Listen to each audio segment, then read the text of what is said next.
Hi everyone. Today I'm going to be going over the Count Edges tool within the Baumer Verisens software. So if we go to the Check Features tab here, we go to Add, and we click on Geometry, we're going to see this tool here called Count Edges. Double click that, and at its very simplest, this tool is just an arrow. You draw that arrow, and it's going to count the number of edges that it finds along the length of that arrow. So in this case, it's finding 2 edges, and here's where your result is displayed. There's a couple settings that I'm going to go through, but it's really that simple.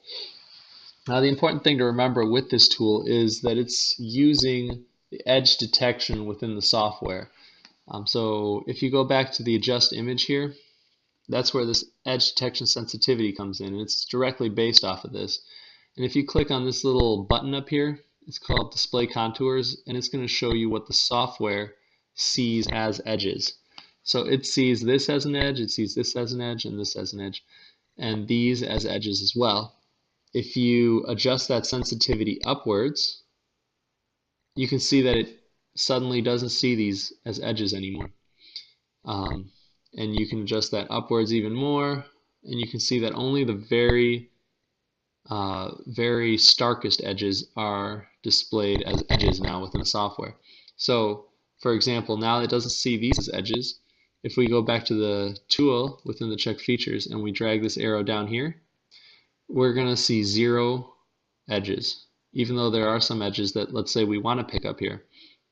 So we're going to have to go back to this adjust image, and we're going to have to adjust the edge sensitivity down until it sees these as edges. And we can go all the way down. You can see here it's starting to pick up all of these as edges as well. You just have to be careful. As you get lower and lower, it's going to pick up more and more noise. This is a really clean image, so you're not going to have little specks of anything. But we don't want those to be picked up as edges. You can see how the edges are displayed or not displayed based on our edge sensitivity. So that's the important thing to remember about this tool, is directly tied in with the edges that the software sees. So this is a big part of it, the edge sensitivity. You can play around with that for your particular application to see what works. So back to the tool. So in this case now, because we set the edge sensitivity very sensitive, we're going to be able to see more edges. So right now it's picking up 7 edges here, which is great. So we go to teach, and now 7 is considered our good number. And this has an upper and lower limit. It was originally set at just the same number, which means it had to be exactly 7 to pass. But now we can set a range. This is upper and lower, just like a lot of these tools have. All right, let's go here to the next setting, which is minimum edge length. This is just how long the edge needs to be for it to pick it up as an edge. So in this case, it's short. You can go normal. You can see here, if we zoom in,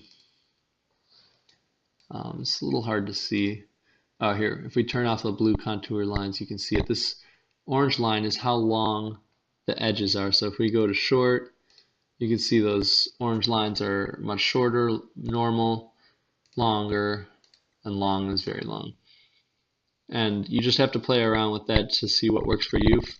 In this case, these bars are pretty short, so we're just going to stay with short. Transition, this is pretty important as well. Right now we have the transition set as both directions, so it's counting edges going from light to darker and darker to light. In this case, our arrow is drawn, from light to darker. So if we go from, let's say, dark to bright, it's going to count as 0 edges because there are no edges going from a darker area to a lighter area. If we change that to bright to dark, we're going to be right back at 7 edges again, because every edge is going from bright to darker. And of course, both directions is going to count them in both directions. Let's say we flip this arrow around. Now it's pointing the other way. Now in this case, it's only going to be counting the dark to bright lines. You can see, let's move that back to 7. You can see now it's counting 7 from dark to bright and 0 from bright to dark, because it just depends on which way the arrow is pointed. And the last The last thing here that we're going to be covering is the minimum contrast. Right now we're set at low contrast. You can set that at normal contrast or high contrast. And this really is just an extension of what I was saying before. One second here. Which was edge detection sensitivity. It's just another way of doing that. In this case, the contrast between the edges needs to be really high for it to pick it up as an edge. So even though the software is seeing edges there, this part is saying it needs to be even higher contrast. So it's not detecting any edges from dark to bright. If we go to normal contrast, again 0. If we go to low contrast, now it's picking up the 7. I typically leave that at low contrast, but you can play around with that as well. And the only other thing here is the form. Right now our arrow is drawn, in a straight line. You can also do it as an arc of a circle. Let's say you have a circle and you want to count the number of edges along that, part of that circle. You can make that arc as long or as short as you want, and it's going to pick up the number of edges. So in this case 5, so it's going 1, 2, 3, 4, 5. That's really all there is to this tool. You can also track it off of a search tool, which I typically do, so that as your part moves around, this tool will move around with it. But that's all there is.